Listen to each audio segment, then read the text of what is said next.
Muito bem, meus caros e minhas caras, já abordamos praticamente todos os minerais nesse curso, pelo menos os mais importantes a gente já falou. Agora, a partir de agora, a gente vai falar um pouquinho mais sobre os outros elementos, tá bom? Os que faltaram. Então, esses outros eu deixei por vários motivos. Um deles é, às vezes, muitos deles não têm comprovação suficiente de fazer bem ou mal para a nossa saúde, então nessa aula a gente vai falar sobre alguns minerais que ainda não têm a DRI estabelecida, a gente não sabe se faz algum benefício à saúde humana, alguns a gente já sabe, mas alguns a gente não tem a quantidade a ser recomendada, alguns a gente não tem a quantidade máxima a ser ingerida, então é muito incerto alguns ainda, mas a gente vai comentar sobre os dados que nós temos em relação a eles. Tá bom? Alguns elementos aqui vão ser elementos traço, ou seja, vão ser elementos ainda consumidos e que contêm no nosso corpo em quantidades um pouquinho menores, semelhantes a dos micronutrientes que a gente acabou de estudar, e alguns são chamados até mesmo de ultratraço, porque quando se fala traço, se imagina que quando você vai investigar no sangue, por exemplo, no plasma sanguíneo, a presença desses minerais, você vê ele em alguns tracinhos, né? Vocês conseguem enxergar em muito pequena quantidade eles, por isso que são chamados assim. Os ultratraços já são na ordem de microgramas no nosso organismo, então é muito pouco. Você ingere na ordem de microgramas e apenas uma porcentagem muito pequena que vai ser realmente absorvida, vai ser realmente retida, e quando você vai olhar é muito pouco mesmo que a gente tem, por isso que são chamados assim de ultratraço. Então, pessoal, essa aula vai tender a ser um pouco mais comprida, vai tender a ser um pouco maior, porque a gente vai ter que tratar agora de todos os que faltaram. Então, se acomode, se prepare e vem comigo. Primeiramente, vamos falar sobre o cromo. Então, o cromo, pessoal, ele começou a ser visto lá em 1959, a sigla dele é CR, tá bom? Com o estabelecimento de uma dieta necrogênica através desses autores aqui, ou seja, uma dieta que tinha uma pequena quantidade de cromo, tá bom? Isso desenvolvia degeneração hepática e intolerância à glicose. Eu garanto que vocês conhecem algo sobre o cromo relacionado ao papel que ele pode exercer no metabolismo da glicose, em diabéticos, etc. Eles descobriram que o selênio da dieta conferia proteção contra a degeneração hepática, tá? Então, nesses estudos se investigava-se sobre o selênio, pouco se sabia sobre o cromo. Então, nessa época, se desenvolveu bastante estudo sobre outros minerais e acabou se descobrindo algumas coisas sobre o cromo, por sinal. Um fator chamado fator de tolerância à glicose foi considerado e ele se perdia durante o armazenamento, então os autores começavam a discutir que existia um fator, sim, de tolerância à glicose, ainda é discutível isso, ainda assim é uma lacuna na literatura científica. Vincent, ele isolou esse fator a partir dos adipócitos, chamou ele de cromodulina, tá? Que seria esse fator que a gente vai entender o papel do cromo em algumas células que se relacionam com o metabolismo da glicose. Bom, aí a gente sabe o seguinte, o estado oxidativo do cromo, ele varia bastante, ele vai desde uma carga negativa aqui, um ânion a -2, até um cátion a +6, tá bom? Eu vou representar, principalmente nessa aula aqui, de forma a números romanos, tá bom? Que eu acho que é uma forma bem intuitiva aqui de vocês entenderem por conta da limitação que a gente tem aqui nos símbolos, nos sinais que são utilizados pelo teclado ABNT, tá legal? Então, a gente sabe que o 3 ele é mais fracamente absorvido, né? O 3 e o 4 são talvez alguns dos mais falados e estudados. Ele é fracamente absorvido, o restante é excretado nas fezes, então ele não tem uma absorção boa. Quando ele é absorvido, ele se liga à apocromodulina, aquela mesma proteína que o cara estipulou ali, tá? Só que é uma proteína que carece de cromo e quando o cromo se liga, ela acaba retendo um pouco desse mineral e se torna a holocromodulina, tá bom? Que é a forma ativa que tem alguma atividade biológica aqui. Então, o que acontece? Os compostos de cromo eles são efetivos para melhorar a fosforilação no receptor de insulina, tá? Isso em células intactas, aumentando também o número de cópias desse receptor. Ou seja, ele melhora um pouco a resposta do receptor de insulina e também o número de cópias do mesmo. Mas aqui eu ressalto para vocês que este efeito ele é pequeno, ele é inconsistente, ainda falta bastante conhecimento de alguns mecanismos envolvidos.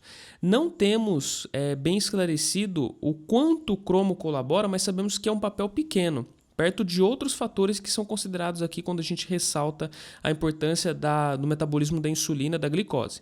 Tá legal? Então, assim, alguns estudos parecem que relacionam isso com uma melhora no metabolismo da glicose em pacientes com diabetes mellito tipo 2. Parece que, principalmente na forma de suplementos, o picolinato de cromo ainda é um pouco discutível, ainda estudos não mostram relações positivas, mas em alguns estudos mostra que existe uma relação sim. E este aqui, que eu acabei de citar para vocês, é um mecanismo que está relacionado, tá bom? Então, assim, as fontes do cromo, a gente sabe que ele depende muito, assim como vários outros minerais, depende das quantidades que estão presentes naqueles locais específicos, naquele local de plantação, e na água também, na água que está sendo utilizada para irrigação. Grãos inteiros, cereais, alguns açúcares que não passam por refinamento, tá? Pelo processamento, eles têm um pouco mais de concentrações, enquanto alguns outros estão em menores concentrações nas frutas e verduras. Também se encontra nos utensílios de cozinha de aço inoxidável, tá? Então, durante o cozimento, processamento de carnes, quando se usa alguns tipos de utensílios, esses utensílios podem conter alguma quantidade de cromo que passa para esse alimento, enriquecendo ele, né, de maneira não intencional, com um pouquinho de cromo. Sabemos, pessoal, então, que nem sempre as frutas e verduras são as melhores fontes de determinados alimentos, tá? Mas aqui eu vou deixar uma tabela para vocês e vocês vão ver o seguinte, né? Por exemplo, o brócolis, a gente tem aqui os alimentos ricos em cromo na ordem de microgramas, você vê que é bem pouquinho mesmo, é um elemento ultratraço. Então aqui brócolis, suco de uva, batatas amassadas, alho seco, manjericão, a carne bovina em cubos, a gente tem aqui algumas quantidades presentes de cromo. Vejam vocês que é o seguinte, para uma dieta, né, fica a dica para vocês, para organizar um cardápio, uma dieta de pacientes com intolerância à glicose, pacientes com pré-diabetes, com diabetes mellito, pode ser que a suplementação ainda não seja respaldada. Mesmo assim, pode ser que alguns nutricionistas ou profissionais considerem suplementar cromo nesses casos. Mas olhando para essa tabela, a gente já pensa o seguinte, por que não incluir alguns alimentos que são fontes, são mais ricos em cromo na dieta desse indivíduo? Visto que, às vezes, pequenas mudanças podem fazer alguma ajuda junto com o tratamento já estabelecido. Então, aparentemente, o brócolis aqui ele é uma ótima fonte de cromo. E por que não utilizar ele, por exemplo, numa dieta especificamente aqui para pacientes com intolerância, com problemas no metabolismo da glicose? Quando a gente fala na ingestão recomendada, é o seguinte, a gente tem que temos apenas AIs dele, então assim, são ingestões adequadas a partir de estudos populacionais em pessoas saudáveis. Ainda não temos valores de UL, não sabemos dizer quanto de cromo precisaria, por exemplo, que faria mal para uma pessoa. Isso é um dado perigoso, porque a gente não tem estudos que relacionam dose dependente à quantidade de efeitos adversos ou de efeitos adversos mínimos que o cromo poderia ocasionar. Então, por isso que a gente reforça que a suplementação é algo delicado para a gente estar lidando aqui. E as AIs infantis, né, como as crianças aqui, os bebês, principalmente, eles só têm alimentação exclusiva do leite materno, é feita a dosagem de cromo a partir do leite, tá bom?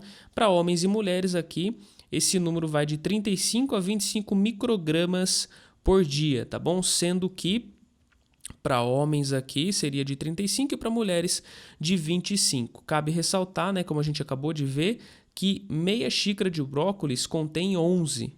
Então vejam vocês que, olhando depois para as fontes, depois voltem no slide anterior e vocês vão ver que as fontes, quanto precisaria para atingir essas quantidades aqui. Então é um dado importante de saber. Saber as fontes de cromo, portanto, né, a gente está aprendendo agora, junto com as ingestões recomendadas, é uma boa estratégia aqui, mais uma ferramenta que o profissional da saúde pode ter para lidar com pacientes com intolerância à glicose. O metabolismo do cromo, pessoal, A gente vai pincelar rapidamente ele, mas assim, ele é fracamente absorvido, como vocês podem ver, é de 0,4 a 2,5%, é muito pouco. Realmente tem minerais que chegam a 50%. Quando a gente fala no fósforo, por exemplo, não é mesmo? Chega a absorção pra caramba, mas quando a gente fala no cromo, é realmente muito pequenininha a absorção que a gente tem dele. As formas orgânicas são mais absorvíveis, são também rapidamente eliminadas pelo organismo. A absorção ela é aumentada pelo oxalato e ele é carreado por proteínas de outros que fazem o papel do metabolismo de outros minerais, como por exemplo a transferrina, a albumina, algumas alfa ou beta-globulinas aqui que transportam outros minerais, transportam também o cromo. Tá? Então, quando a gente pega uma molécula de transferrina, por exemplo, a gente não vai encontrar só ferro lá. A gente viu que vários outros minerais utilizam essa via também de transporte. Lógico que o ferro é o mais predominante, mas eles também estão presentes lá. Não vai se ter só ferro naquele ambiente específico. E a via de excreção do cromo é a via renal, ingestões elevadas. A via renal basicamente mantém o balanço no organismo. Ele também é excretado na transpiração, também excretado na bile, como acontece também em outros minerais. E o exercício extenuante, traumas físicos, a ingestão aumentada de açúcar simples resulta em aumentos da excreção de cromo. Então a gente tem situações específicas aqui que vão aumentar um pouco a ingestão de cromo.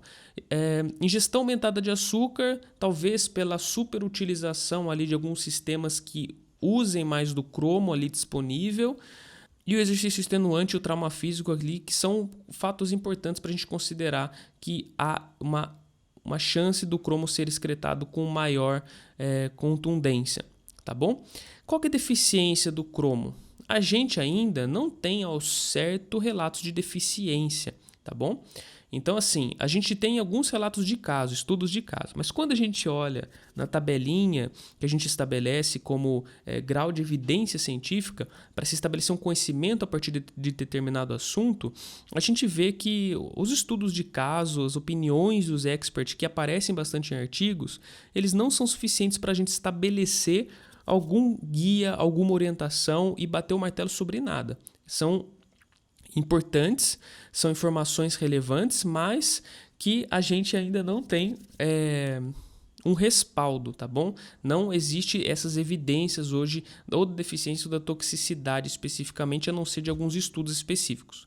Então, assim, pacientes que receberam nutrição parenteral exibiram sintomas de comprometimento na remoção da glicose, elevação de ácidos graxos, neuropatia periférica e perda de peso inexplicável. A adição do cromo, nesse caso, ele corrigiu a resistência à glicose. Tá? Então, o que parece acontecer, né, é que já em seres humanos, em um relato de caso de nutrição parenteral, houve esse problema aqui do metabolismo da glicose. Mas a gente ressalta que os pacientes estavam sob nutrição parenteral. É muito difícil, talvez improvável, por via dietética, alguém ter deficiência de cromo, tá bom? Especificamente de forma sozinha, de forma isolada. Bom, da mesma forma, existem revisões sobre a suplementação. Como eu havia dito para vocês, são resultados contraditórios.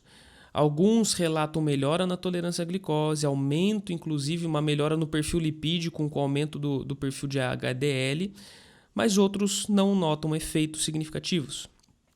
E assim, apesar de não haver o L de um limite máximo a ser consumido, alguns estudos relatam que o cromo em excesso se relaciona com um efeito carcinogênico, se ligando a ácidos nucleicos, aqui tendo um papel muito danoso no que diz respeito à promoção de eventos carcinógenos, tá bom? De câncer, de alguns tipos de câncer. Alérgico, porque ele promove algumas reações alérgicas aqui no indivíduo, algumas dermatites são observadas, alguns outros tipos de reações também, e uma hiperestimulação do sistema imunológico, e assim como nefrite intersticial e dano ao sistema nervoso. Então, temos que tomar um cuidado com a suplementação. Tá? Nunca vai ser quanto mais melhor. Nosso organismo tem formas de excretar cromo. Nossa via renal faz isso de forma muito boa. Isso é bom, né? Porque se por um acaso houvesse apenas excreção por meio da bile, o indivíduo tivesse um comprometimento ali, a chance de toxicidade seria muito maior. Então, é provável que este mineral ele não tenha um índice de toxicidade tão elevada quanto outros. Entretanto, deve-se tomar um cuidado um pouco maior aqui na hora de estar pensando e elaborando estratégias para prescrição de suplementos dele. Tá legal? Então, sabendo disso, este é o cromo. Vamos falar um pouquinho sobre o arsênico agora. O arsênico, pessoal, ele é usado bastante há muito tempo atrás como um veneno, era chamado de herança em pó, e não é veneno de barata não, as pessoas utilizavam como veneno para humanos mesmo. O arsênico, ele é um elemento tóxico. Alguns sírios, eles utilizavam como pesticida na agricultura, e hoje ele é utilizado, né, para crescimento de aves, para prevenção de doenças aqui em animais também. E tem um caso específico do arsênico, né, um caso muito engraçado, relacionando a história de William Morris e Napoleão Bonaparte. Basicamente, eu não vou contar para vocês essa história, né, para ela não se estender muito, mas basicamente William Morris ele tinha uma fábrica, né, ele cuidava de um centro de mineração de arsênico, onde perto da cidade tinha muito pó de arsênico e as pessoas estavam começando a se contaminar com este pó, até que este cara aqui ele mudou de profissão. Ele vendeu a sua parte ali na mineradora e começou a trabalhar com uma tinta especificamente, uma tinta verde que, por sinal, continha traços de arsênico. E essas tintas começaram a ser utilizadas basicamente por toda a região, até que quando eles fizeram, né, quando Napoleão Bonaparte foi exilado, eles viram que no cabelo dele havia traços de arsênico, não se explicava por quê, e provavelmente era pela utilização de tintas daquela época, que foi por causa deste cara. Então esse cara, o William Morris, estava bastante ligado ao arsênico, tá bom? De uma forma que ele estava trabalhando, era dono de uma parte de uma mineradora, né, junto com a família, depois mais para frente trabalhando com outro produto que por sinal também continha arsênico. Bom, dados gerais sobre este elemento aqui. Bom, o arsênico, pessoal, ele é amplamente distribuído, ele se associa a alguns íons como o de cobre, ferro, o ouro também. Não tem demonstração que ele é necessário para nós, na fisiologia dos seres humanos, mas existem alguns relatos de que sua deficiência pode causar dano ao nosso miocárdio, tá bom? Ou seja, dano à nossa musculatura cardíaca. É uma toxina, pode gerar danos ao sistema nervoso, sistema cardiovascular e também aumentar o risco de câncer. Nossa, mas você acabou de falar que a deficiência pode causar dano ao miocárdio? Sim, parece, na verdade, né?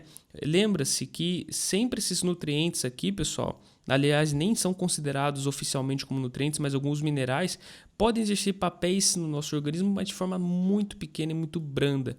E quando existe deficiência, a gente ainda não tem tantos estudos que falem sobre isso, mas pode ser que cause dano. Da mesma forma, é uma toxina e se tiver em excesso, também causa danos à nossa musculatura cardíaca da mesma forma. Tá? As fontes, basicamente, são peixes de água salgada, que tem uma concentração significativamente maior. Tá? E cereais, produtos em geral, fornecem cerca de 23,5 nanogramas por grama de produto, assim como gorduras e óleos que fornecem 19 nanogramas por grama de produto. A ingestão média nossa é mais ou menos de 50 microgramas por dia. Tá? Então é na ordem de microgramas e a absorção também é bem baixinha. Tá? Ingestão dietética recomendada não existe, então não temos DRIs, não sabemos o quanto devemos consumir, o quanto é a ingestão máxima, nem mesmo a ISA a gente tem. Então é um elemento ainda precisa de muitos estudos ainda para ver se ele realmente tem algum papel na nossa saúde. Algumas formas solúveis, tá, são mais absorvíveis, tá bom? A partir da água. E na água, principalmente, é muito absorvível, porque absorve juntamente com a água aqui, então a absorção é bem alta. Já em alimentos, nem tanto, tá bom? E acontece a absorção no trato gastrointestinal. Existe o acúmulo em alguns tecidos, por algumas enzimas chamadas de metiltransferases, E quando existe polimorfismos nessas enzimas, existe então, isso acaba explicando o risco individual da toxicidade por arsênico. Alguns tipos de pessoas acumulam um pouco mais em alguns tecidos de arsênico do que outras pessoas. E o que explica este fenômeno são os polimorfismos de algumas enzimas que têm uma tendência a acumular um pouco mais, tá bom? Por isso que devemos sempre estar atentos a este fator, né? É muito raro, é muito difícil encontrar um excesso tecidual de arsênico por alguma pessoa, a não ser que tenha realmente um problema genético ali já sendo investigado. Sabemos que o arsênico ele se acumula nos rins, nos músculos, no coração, no baço, no pâncreas, nos pulmões e também no encéfalo, tá? Após um baixo nível de exposição, os seus metabólitos eles são metilados rapidamente, excretados na urina, com pequenas quantidades nas fezes, suor, descamação cutânea, cabelos e unhas. A gente, de certa forma, excreta de forma bem efetiva o arsênico. A meia-vinda oriundo do peixe varia com menos de 20 horas. Tá? Então, mais ou menos o que a gente tem a respeito da meia-vida dele, da forma com que ele é excretado. Bom, e aí a avaliação sobre o estado nutricional dele? Não existe método disponível para se avaliar os níveis sanguíneos. A suplementação de ácido fólico a gente sabe que reduz concentrações totais no sangue. Em caso de toxicidade, pode ser que seja uma via talvez considerada, tá? E então a única coisa que sabemos talvez é que o estado de folato ele acaba afetando ali as quantidades de arsênico disponíveis. Como havia dito para vocês, não existe ainda sintomas relacionados com a deficiência, além do dano miocárdico, tá? Que é observado aos animais. Tá bom? Também alguns estudos animais observou infertilidade, crescimento diminuído, mortalidade perinatal. Isso em alguns estudos que acabam desenvolvendo dietas pobres, né, ou isentas de arsênico. Sabemos que é improvável que as pessoas consumam dietas aqui sem nenhum conteúdo de arsênico. A gente, nesses casos, se preocupa muito mais com a intoxicação com o excesso do que necessariamente com a deficiência de um nutriente que a gente nem sabe o papel ao certo no nosso organismo. Então, falando da toxicidade agora, portanto, sabemos que este elemento ele reage com alguns grupos sulfidril, grupos que contêm enxofre, tá bom? Em proteínas e levando à inativação de enzimas, tá bom? As mitocôndrias aqui são alvos importantes, então realmente a gente deve se preocupar com o excesso por conta dele estar reagindo com alguns grupos, algumas proteínas, inativando enzimas, e a gente já viu durante esse curso inteiro a importância que tem as enzimas no nosso organismo. E também como cocarcinógeno, ele inibe o reparo do DNA subsequente pelo dano da radiação ultravioleta. Então, assim, quando existe dano de radiação ultravioleta e o reparo do DNA acontece a nível intracelular, estamos falando ali da pele, dos tecidos relacionados com a pele, ele age de forma a inibir esse dano, esse reparo do DNA de forma específica ali nesse tipo de tecido, tá bom? Em outros tecidos a gente ainda não sabe porque faltam estudos. Esse estudo especificamente pegou esse tipo de tecido e avaliou realmente o possível dano que poderia ter o excesso de arsênico a esse tipo de célula, mas ainda é incerto sobre outros tecidos. A intoxicação aguda, ela leva a uma síndrome paralítica, que se caracteriza por colapso cardiovascular, perda de função cerebral, em consequência de necrose de substâncias brancas e cinzentas do cérebro. Então é bem importante a intoxicação, temos que tomar cuidado por conta de todos esses danos aqui que pode ocasionar à saúde. Ingestões de 1 mg por quilograma de peso por dia, tá bom? Se o indivíduo tem 70 kg, 70 mg por dia, podem causar anemia e hepatotoxicidade. Ingestões aqui de 10 mg por quilograma de peso por dia resultam já em encefalopatia, perturbações do trato gastrointestinal e, portanto, aqui a gente não está falando da toxicidade por inalação, por exemplo, mas sim do consumo via oral, tá legal? E lembra-se, né, que a gente tem o arsênico como um elemento que ele é ingerido em microgramas.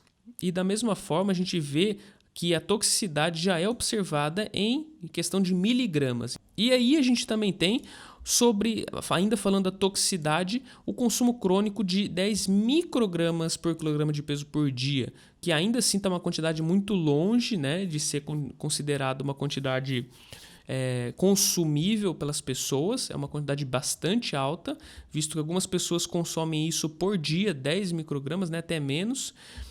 Mas essa quantidade já não é uma quantidade só vista em estudos, que nem aqueles estudos que pegam miligramas de arsênico.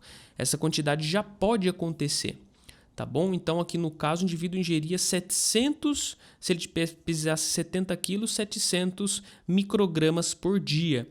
Isso, se ele está consumindo através da água, pode levar ao arsenismo, que é uma doença vascular periférica obstrutiva, conhecida como a doença do pé preto. Tá bom? Há uma obstrução em vasos importantes ali na região dos membros inferiores e pode conduzir a quadros de gangrena, tá bom? No Sudeste Asiático, a ingestão prolongada levou a risco aumentado de cânceres de pele, como a gente havia comentado este mecanismo específico, na bexiga e no pulmão também, tá bom? Afinal, o arsênico ele se acumula nesses tecidos especificamente. Então, ocorre bastante a toxicidade em poços contaminados. Então, pessoas que vivem perto de, que obtêm a sua água de poços, precisam estar sempre monitorando as quantidades de minerais presentes nessa água para que não ocorra intercorrências ali com a saúde, beleza? Não ocorra o excesso de alguns minerais presentes nessa água. Partindo então para o próximo mineral, vamos falar um pouquinho sobre o boro. O boro ele já foi identificado como nutriente essencial de plantas em 1923, depois de muita pesquisa, de vários anos de pesquisas, para estabelecer a essencialidade dele na parede celular, no florescimento, na formação de sementes. Hoje, o boro ele é adicionado em fertilizantes. A sua deficiência em plantas é um dos principais motivos do fracasso em cultivos. Então, as plantas precisam bastante de boro, sabemos disso, e por isso ele é tão utilizado hoje. Tá? Fungos e bactérias eles sintetizam elementos com boro também. Bom, o boro também mostrado por Hunt e Nielsen, ele tem uma essencialidade, uma aparente essencialidade no desenvolvimento ósseo em aves e mamíferos. Tá? Após 62 dias de privação agora em humanos, sabemos que existe um déficit da função executiva cerebral. Então, o boro tem uma relação aqui um pouco mais íntima com o sistema nervoso central e aparentemente também com o desenvolvimento ósseo, mas a gente não sabe ao certo, né, o quanto isso impacta sobre os seres humanos. Ainda faltam estudos. O boro, além de tudo, ele também, né, do seu papel para próprias crescimento e florescimento das plantas, né, desenvolvimento de semente, ele também é muito discutido na origem do universo. Isso ocorre porque, assim, de acordo com a teoria do Big Bang, o boro, um dos elementos centrais na origem da vida. Então, ele estabilizou alguns elementos base, como, por exemplo, a ribose, que, a partir daí, a gente depende de todo o DNA, de todo o conteúdo genético, depende de alguns tipos de carboidratos, como, por exemplo, esse. Então, essa é a relação que existe entre o boro e a origem da vida, o Big Bang. Sabemos também, né, que o boro ele parece modular a liberação de cálcio do retículo endoplasmático. A gente viu que o cálcio ele é muito importante no que diz respeito à resposta e à sinalização intracelular. Portanto, o boro ele faz um papel fundamental, parece exercer, né, de controle dessas respostas a estímulos externos. Tá? Por que eu sempre falo parece? Porque ainda é incerto. Tá bom? Sobre as fontes de boro, então sabemos que todos os alimentos que são de origem vegetal, aqui falamos das plantas, têm boro, porque a gente sabe da essencialidade deste elemento especificamente para as plantas, tá bom? Nozes, sementes, verduras têm concentração um pouco maior do que as frutas e os grãos. É comum, é uma tendência do consumo alimentar estar envolvido no alimento que é mais consumido na dieta de um povo específico. Então, quando a gente, por exemplo, analisa na Alemanha, como existe um consumo bom de vinho, o vinho acaba sendo o principal contribuidor do consumo de boro por essa população. Da mesma forma, o milho no Quênia, afinal é um alimento muito consumido. Na Coreia do Sul a gente tem o arroz, no México a gente tem as tortilhas, que são muito consumidas, e nos Estados Unidos o café também. Então aqui a porcentagem de contribuição para a ingestão diária, para o consumo dietético de boro por essa população. Então a gente tem que, assim, a gente tem as tabelas nutricionais, sabemos que os alimentos de origem vegetal são ótimas fontes, mas quando a gente fala qual é a principal fonte de boro de uma população específica, geralmente isso se relaciona aos alimentos de origem vegetal comumente consumidos nesta região.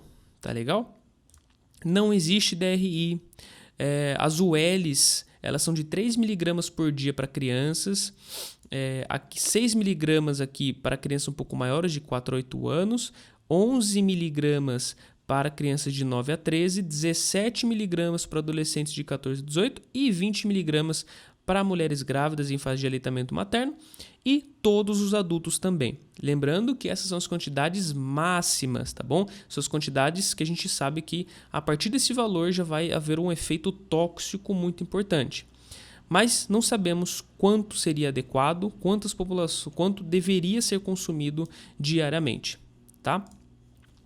A respeito do metabolismo, o metabolismo ele tem uma eficiência muito boa do boro, é superior a 90%. Os boratos, eles não são absorvidos na pele, mas pequenas quantidades podem ser inaladas de poeira. Então a gente, além de poder ter uma ingestão de boro, né, uma assimilação, uma retenção no nosso organismo dele através da via oral, através da nossa alimentação, podemos também por inalação dele. No sangue ele se encontra como ácido bórico, que é distribuído a todos os tecidos, e nos homens a gente vê bastante no sêmen. E depois a gente começa a questionar e ver, na verdade, a necessidade que o boro poderia exercer aqui neste ponto específico, tá bom? E relações sobre fertilidade ou infertilidade em pessoas por conta da falta de boro. Mas isso a gente vai discutir logo menos. A meia-vida dele é de 21 horas, ou seja, tempo que se demora para depurar metade das quantidades ali metabolizadas é de 21 horas, e a reabsorção dele ocorre quando a proporção de boro-creatinina é inferior a 1. Né? Por meio renal, então, a gente tem uma proporção de creatinina, né, de produtos ali de metabolismo, de metabólitos da creatina. Então, assim, a gente vai ter uma reabsorção dele quando existe muita creatinina para pouco boro, quando essa relação de boro-creatinina é inferior a 1, tá bom? Caso contrário, o boro vai ser excretado normalmente, tá legal? Sobre as funções dele, ele parece modular algumas enzimas, enzimas como NAD, né, transportadoras de elétron importantes, e metabolismo de alguns nutrientes, como o cálcio, magnésio e a vitamina D. Então a gente sabe que parece que ele funciona, parece que ele é interessante para alguns sítios do nosso organismo, mas não sabemos ao certo ainda o papel, a essencialidade nesses tecidos específicos, visto que é muito pequena a quantidade que ele está presente. Bom, quando existe a deficiência, pessoal, a deficiência pode afetar o cérebro, os ossos, o sistema reprodutor, pode fazer predisposição ao câncer. Ele tem uma ação chamada de estrogênio-like no osso, que faz um papel muito parecido com o estrogênio. Então isso pode ser considerado importante também, além de ser necessário para reprodução e função imunológica, Quando a gente viu lá que existe uma quantidade considerável dele no sêmen, a gente já previa, né, que poderia existir, então, uma relação do boro com o sistema reprodutor. Se existe toxicidade, a gente sabe que pode comprometer a espermatogênese. Então, da mesma forma, como sabemos que tem muito aqui na região do sistema reprodutor, sabemos que se houver toxicidade, esse sistema vai ser afetado da mesma forma, havendo prejuízo na espermatogênese, na fertilidade diminuída e esterilidade também, com altos níveis séricos de boro. Tá legal? Sabemos que para esses estudos específicos ainda não tem estudos em humanos, não tem estudos, nem de estudos de caso tem, apenas em animais, e aqui com quantidades altíssimas de boro no plasma sanguíneo, tá bom? E não com a ingestão. Então temos vários fatores aqui que, assim, só imaginamos essa situação se houver realmente uma toxicidade, uma intoxicação de boro, tá legal? Bom, o molibdênio, ele é um outro mineral. Aqui já sabemos um pouco mais sobre ele, sabemos da essencialidade dele para a saúde humana em 3 enzimas-chave que a gente vai citar aqui. Então, assim, perto dos outros, ele já tem uma essencialidade um pouco mais estabelecida. Então, em 1953, ele já foi reconhecido como essencial para a atividade da xantina oxidase humana. Sabemos também que ele também participa da sulfitooxidase, lá em 1971 que se descobriu o papel dele nessa enzima específica. E a essencialidade dele é baseada em observações de defeitos genéticos causadores de deficiência do cofator de molibdênio, que resulta em convulsões e em morte em recém-nascidos.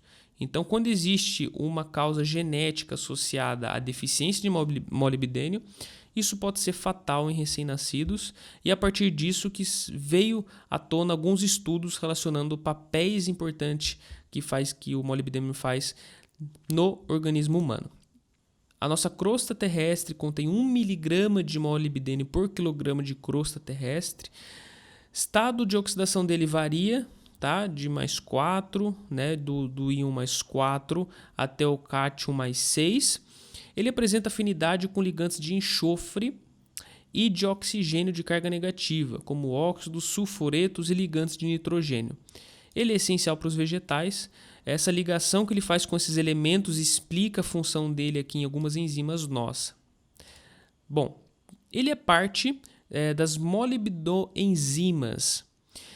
Ele se acumula no fígado, nos rins, nas glândulas suprarrenais e nos ossos também. A sulfitooxidase ela já está no espaço intermembrana mitocondrial. Já a xantina, desidrogenase e aldeído-oxidase, que são as outras enzimas que ele participa, já são enzimas que não estão na mitocôndria, estão no citosol, estão no interior da célula no citosol. Tá bom? E agora vamos entender um pouquinho as fontes dele, logo a gente fala dessas enzimas, das funções que ela exerce no nosso organismo, tá bom?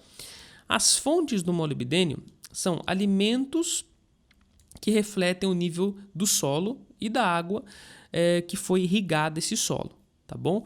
Fontes ricas incluem leguminosas, grãos, nozes, pequenas quantidades a gente tem ainda em animais, em frutas e verduras também, tá bom? Mas principalmente leguminosas, grãos e nozes são as quantidades onde mais temos o molibdênio.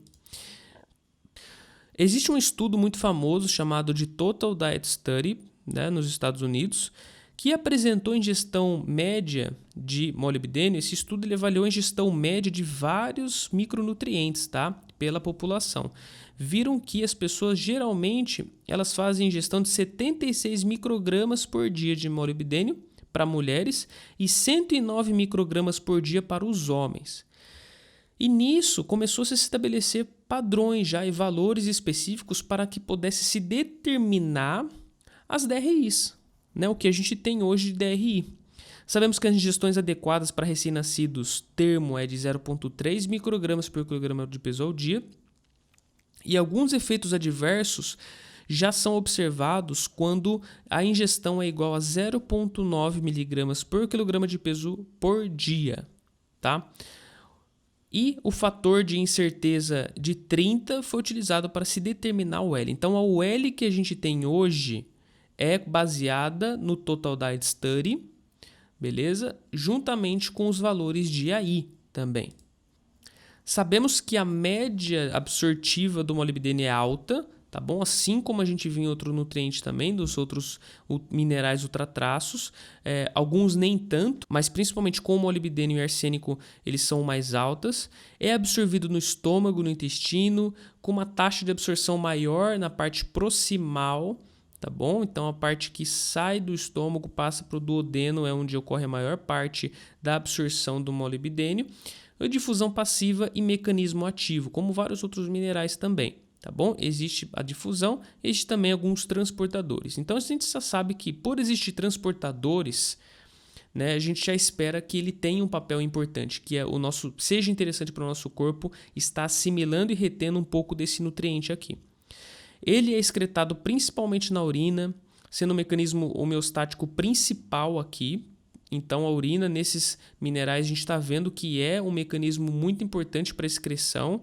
Por isso, né, que se o indivíduo não tiver uma função renal adequada, se o indivíduo tiver uma doença renal crônica, isso implica em todos esses minerais ultratraços que estão presentes sempre em legumes, em verduras, em frutas, em nozes, em grãos, né, em várias castanhas e outras oleaginosas.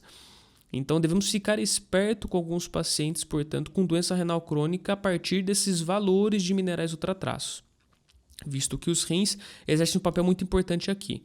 Tá legal? Pequena quantidade também excretada via bile.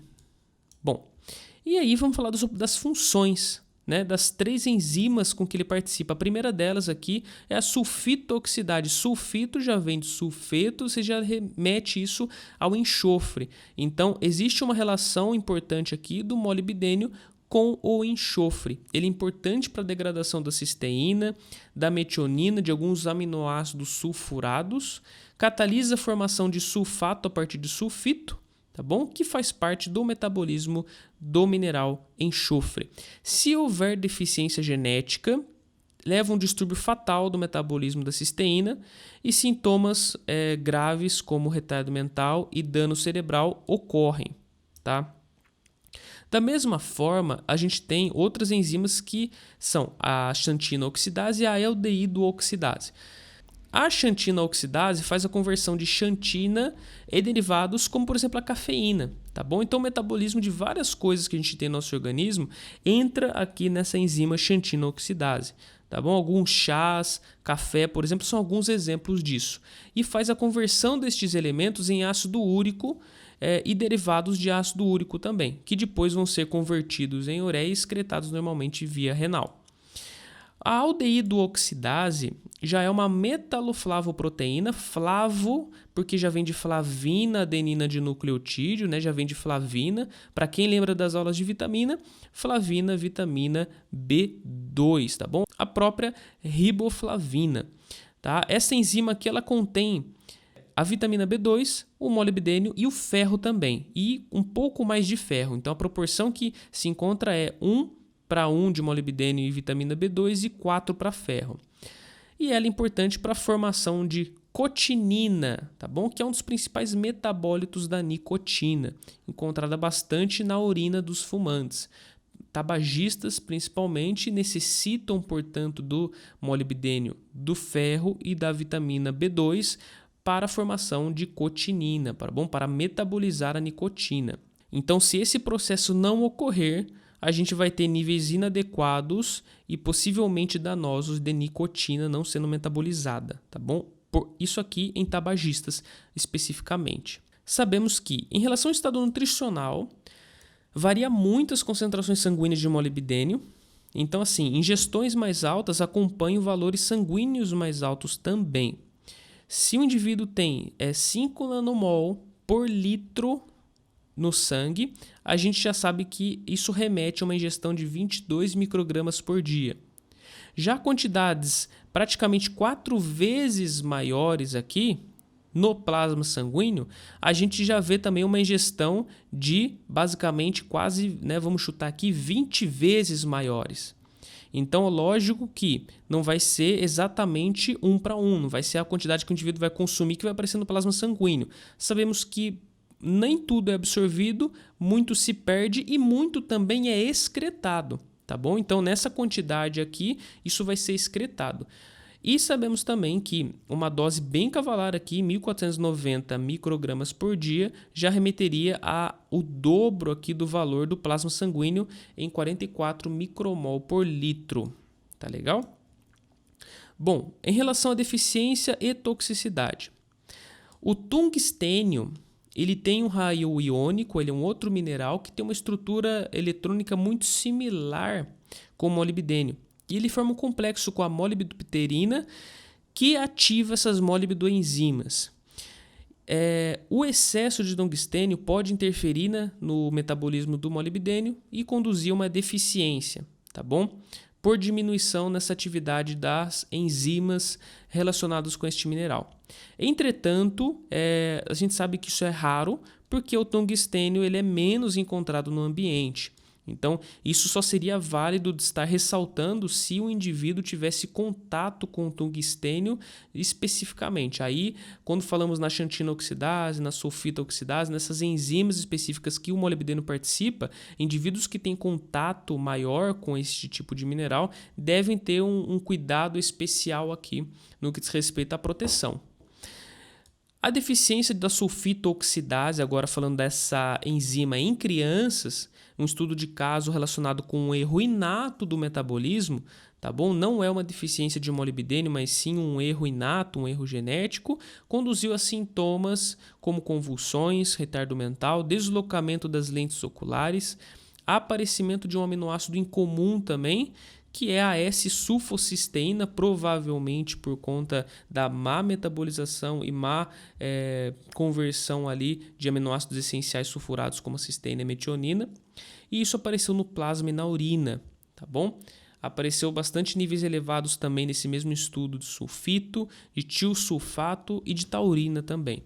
Portanto, sabemos que a deficiência pode ocorrer neste caso específico, mas por conta de um erro inato e não necessariamente do consumo dietético. Depois desse caso, apenas mais 50 foram observados que relacionam a deficiência da sulfitoxidase. Para vocês verem que é extremamente raro esses casos de deficiência de erros inatos do metabolismo. Sabemos que a segunda observação ela foi aqui num paciente com uma doença inflamatória intestinal importante, que é a doença de Crohn, que recebeu nutrição parenteral por 18 meses e teve sintomas de taquicardia, taquipneia, cegueira noturna e coma, tá? Então, assim, é improvável que exista deficiência, com exceção de alguns casos específicos da enzima em que o molibdênio está participando, tá legal?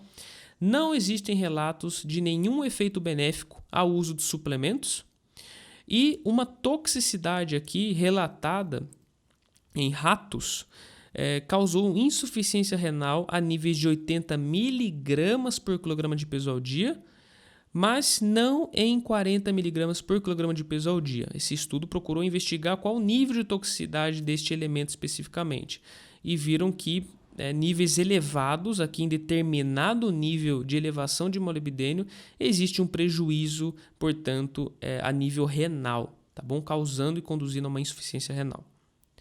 Próximo mineral que a gente vai ver é o níquel, tá bom? O níquel ele foi visto, vocês viram que é mesmo período sempre, em 1965. Viu-se na época que ele promoveu o crescimento bacteriano em vegetais. A importância dele ainda para nós é desconhecida, não sabemos ao certo quão o níquel é importante ou não para nós. Sabemos que o estado de oxidação dele varia entre -1, é o ânion -1, até o estado o estado 4 aqui de oxidação, sendo o cátion positivo aqui de valente +2 o mais importante para sistemas biológicos. Ele se coordena com alguns aminoácidos como a histidina, o ácido glutâmico, o aspartato. Também se liga a histidina, cisteína na albumina, em uma macroglobulina também, que é a niqueloplasmina. Então ele se liga em alguns sítios aqui endógenos no nosso organismo e a concentração dele no nosso corpo diminui de acordo com o avanço da idade.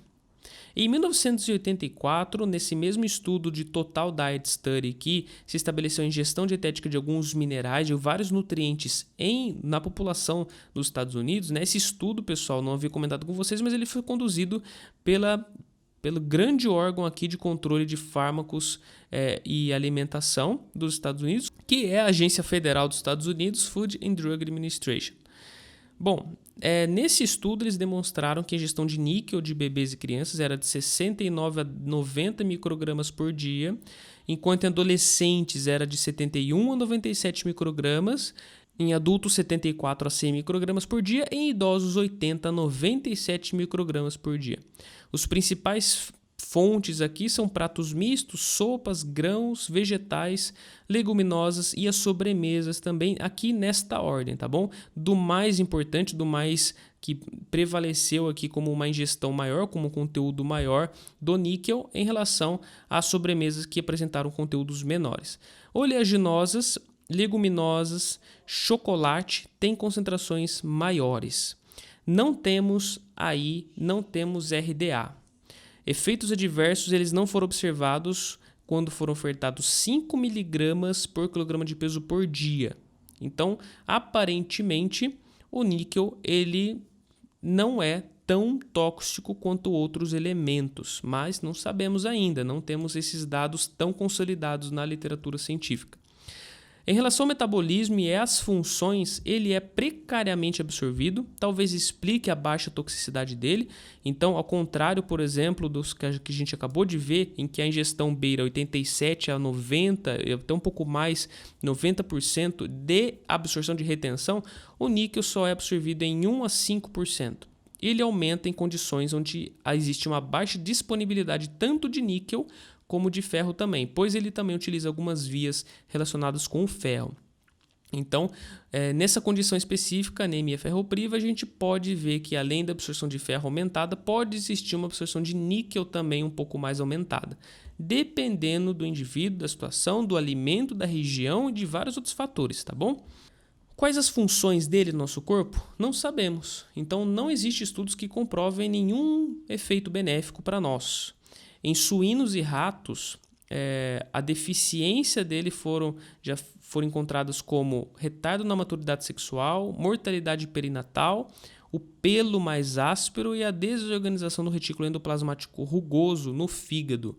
Alguns efeitos aqui que podem levar a suposições, a hipóteses do papel que ele poderia existir no nosso organismo, mas como a quantidade dele é muito pequena em nós, como a absorção dele é muito pequena, falta ainda muitos estudos para se estabelecer ao certo o papel dele para nós. E falando agora do silício, tá bom? Também chamado aqui de silicone.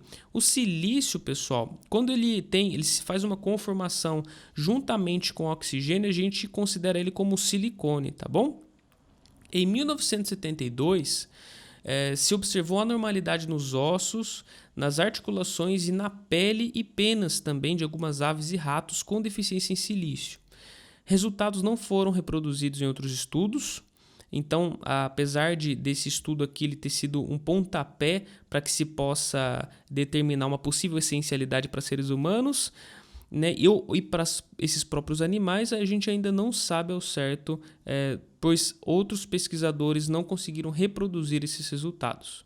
Isso é um grande problema, tá bom? Porque quando um estudo é realizado e se nota determinado ponto, é necessário que outro pesquisador também realize mais estudos em outras regiões do mundo para que se possa ter os mesmos resultados. É assim que a gente se constrói ciência. E aparentemente aqui não andou para frente essa hipótese. Em 2004, um estudo epidemiológico notou associação positiva entre a ingestão de silício ou de silicone e a densidade mineral óssea no quadril de homens e mulheres pré-menopausa, mas aqui não em mulheres pós-menopausa. Sugerindo, portanto, um estudo extremamente recente, bebê diria, que acabou de ser lançado, que sugere associação entre silício e densidade mineral óssea. Sabemos também que ele é o segundo elemento mais abundante na crosta terrestre depois do oxigênio. No estudo da FDA, eles observaram que os principais contribuidores de silício da dieta norte-americana foram as bebidas. Então, café, água e cerveja, principalmente, foram os alimentos onde existia maior consumo de silício, pois depende bastante do conteúdo que está presente na água em alguns alimentos que são preparados, seguidos de grãos, de produtos à base de grãos e também nos vegetais. Não temos DRIs. A ingestão média aqui foi com base no próprio estudo realizado pela FDA, que foi de 40 mg por dia para homens e 19 mg por dia em mulheres. E sabemos aqui alguns outros dados como o uso de antiácidos que contém o trissilicato de magnésio, ele foi associado ao desenvolvimento de urolitise, resultante da formação de cálculos de silício. Então, Então, quando ele está em excesso, e aqui basicamente por uso de fármacos, podemos associar isso a quadros de formação de cálculos de silício, que não são nada interessantes também e devem ser considerados. Então, se existe algum efeito tóxico deste mineral, esse é um dos possíveis efeitos. E sabemos que ele também, o próprio silicone, é multifuncional, ele é bastante utilizado em cosméticos, bastante utilizado na indústria da beleza também. Ele, aparentemente, ele é um elemento bastante hipoalergênico, então ele é bastante aceito pelo nosso corpo de forma geral, tá? E por isso ele é tão utilizado assim em vários cosméticos e na indústria da beleza também. Em relação ao metabolismo, as funções dele, e ele é absorvido em até 2 horas após a ingestão. Ele é transportado no sangue, a excreção varia de acordo com a dieta. Então, quanto maior for a ingestão, maior a excreção via urina também. E é relatado que ele teria funções na mineralização óssea, como eu já havia comentado com vocês, mas o mecanismo ainda é desconhecido. Então, vimos nesse curso, no decorrer desse curso, vários minerais que implicam sobre a mineralização óssea, sobre a saúde óssea do indivíduo, que estimulam ou não a atividade osteoblástica, vimos relação hormonal, porém, devemos pontuar aqui que no caso do silicone, no caso do silício, ainda é bem desconhecido, não temos condições de afirmar alguma coisa aqui. No que diz respeito à avaliação do estado nutricional, a única coisa que temos são valores a partir de um estudo feito em 1.325 indivíduos saudáveis que relacionou aqui, separou certinho os homens das mulheres, dos idosos também, e viu-se os níveis séricos de silício aqui no sangue desses indivíduos. Então a gente vê aqui valores que variam, né? Desde 9,5 micromolares por litro em homens de 18 a 59 anos, 8,5 em homens de 60 a 74 anos e 7,7 em homens de mais de 74 anos, sugerindo que existe uma diminuição aqui um pouco acentuada na idade. E em relação às mulheres, 10 micromol por litro de 18 a 29 anos, 11,1 de 30 a 44 anos, 9,23 de 45 a 59 anos e 8 aqui sugerindo essa diminuição também ocorrendo para as mulheres do silício no plasma sanguíneo em mulheres de mais de 74 anos. A deficiência toxicidade ainda não há relatos, tá bom? A gente não sabe o quanto seria o valor para causar alguma deficiência, para causar algum prejuízo, e não há dados ainda para estabelecer o quanto seria o fator que poderia conduzir a efeitos adversos. Sabemos que tem aqueles estudos que relacionam alguns desfechos com base em algumas altas dosagens de silicone, mas ainda faltam bastante conhecimento ainda, principalmente dose dependente, para se estabelecer o quanto esse mineral poderia ser ou não tóxico para nós. O vanádio é o seguinte, né? O vanádio, 1970, onde existiu um relato positivo no crescimento dele de aves, ratos e cabras, mas o resultado também foi inconsistente, também não foi capaz de reproduzido ainda em outros estudos. Viu-se também que a deficiência em cabras levou a maior risco, maior episódios de abortos espontâneos, e as proles desenvolviam convulsões e sucumbiam também até a morte em 41% quando existia deficiência de vanádio, sugerindo a sua essencialidade para esses animais aqui especificamente. É um metal de transição com 6 oxidações, sendo o +3, +4 e o 5, né, o cátion aqui, pentavalente, os mais relevantes. Consumo alimentar dele, a gente também não tem os valores a serem consumidos, não temos o L, não temos RDA, não temos EAR. Sabemos apenas que os produtos à base de grãos eles colaboram bastante para a dieta, até 30% da dieta total, e no estudo da FDA eles viram que 88% dos alimentos continham menos que 2 microgramas de vanádio a cada 100 gramas deste alimento, ou seja, quantidades bem pequenas em uma análise centesimal aqui em 100 gramas de alimento. Tá? A ingestão dietética varia então de 6 a 18 microgramas por dia, mas não sabemos ainda nem se esses valores são adequados, nem o quanto isso poderia ser positivo ou não para a saúde dos indivíduos.